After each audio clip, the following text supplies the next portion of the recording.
வணக்கம் நேயர்களே. நேயர்கள் அனைவரும் நீடூழி வாழ்க நிம்மதியுடன். இப்போ ஒரு 3 நாளாக யூடியூப்பில் பார்த்தாலும் சரி, வெளியில் பார்த்தா எங்கே பார்த்தாலும் ஒரே பேச்சு. என்னன்னா காற்றழுத்த தாழ்வு மண்டலம், புயல் இந்த இடத்துல மையம் கொண்டிருக்கு, எப்போ தாக்க போகுதுன்னு தெரியல, இப்படின்னு இதே ஒரே பேச்சாக இருக்கு இல்லையா? இதனால் நம்மெல்லாம் மனசளவில் பாதிக்கப்படுறோம். அதே சமயத்தில் குழந்தைங்களும் வீட்டில் பெரியவங்களும் உடல் அளவில், அதாவது ரொம்ப குளிர் தாங்க முடியாமல் இந்த மாதிரி பாதிக்கப்படுறோம். ஆனால் இந்த நேரத்தில் நான் இந்த சமயம் எனக்கு ஆஃபீஸ் போகாமல் வீட்டில் இருந்தேன்னா 2-3 உறவினர்கள்ட்ட எல்லாம் நான் உறவினர்கள் நண்பர்கள் வீட்டில் எல்லாம் பேசி பார்க்குறப்ப என்ன தெரிஞ்சுதுன்னா, வீடு வீடுக்கு ஒவ்வொரு வீட்லேயும் காற்றழுத்த தாழ்வு மண்டலம் மாதிரி மன அழுத்தம். அதே சமயத்தில் அது எப்போ புயலாக மாறும்னு தெரியாத ஒரு சூழ்நிலை.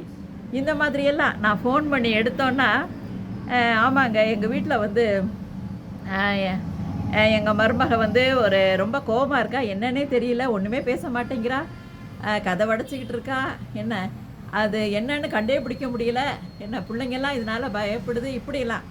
அப்புறம் ஒருத்தவங்க பேசுகிறப்ப என்ன சொல்கிறாங்க, ஒரு கல்யாணம் வச்சுருக்கோங்க, அதுக்கு அழைக்கலைன்னு சொல்லிவிட்டு எங்கள் சம்பந்தி அப்படி கோபமாக பேசினாங்க, நான் பேசுனா அப்படியே ஃபோனை வச்சிட்றாங்க.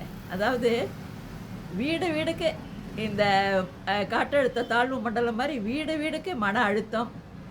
அது எப்போ புயலாக வலுப்பெறும்னு தெரியாமல் இப்படியெல்லாம் பல குழப்பங்கள் இருக்குது.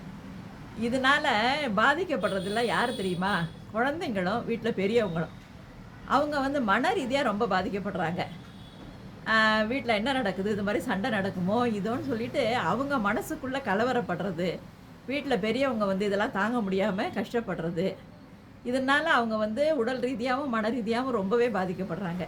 இதெல்லாம் எப்படி தடுக்கணும்னா, கொஞ்சம் வீட்டில் கொஞ்சம் ஒத்துமையாக இருங்க, அமைதியாக இருங்க, மனசு விட்டு பேசுங்க.